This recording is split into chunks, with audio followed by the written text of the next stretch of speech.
Okay, so everybody, and it comes up to the personality of the inspector. I happen to be ASHI. I'm an ASHI certified inspector. By the way, if people don't understand what ASHI is the American Society of Home Inspectors. It is the oldest, um, most renowned home inspection uh, group of inspectors. And the second one is InterNACHI, which is the International Association of Home Inspectors.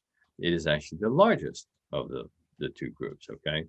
And they are educational and to some extent policing organizations because you got to understand in the United States, the majority of states, okay, at least probably half, I don't know the exact figures, have what they call standards of practices that the inspectors have to follow.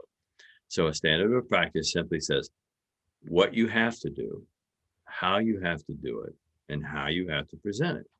Okay. Now, certain states don't have that. So that's very important to look for that, especially if your state is not licensed, to look for does your inspector belong to one of those two organizations? Because if you belong to those organizations, you have to follow at least their standards of practice. Now, many times the standards of practices of the states mirror those organizations. Okay. As ASHI is one of the oldest in the country, they kind of set the um, standards. And people have looked at them. They may change them around, they may improve on them, but they have the basic standards. And same way with InterNACHI, they have the basic standards that any inspector should be following.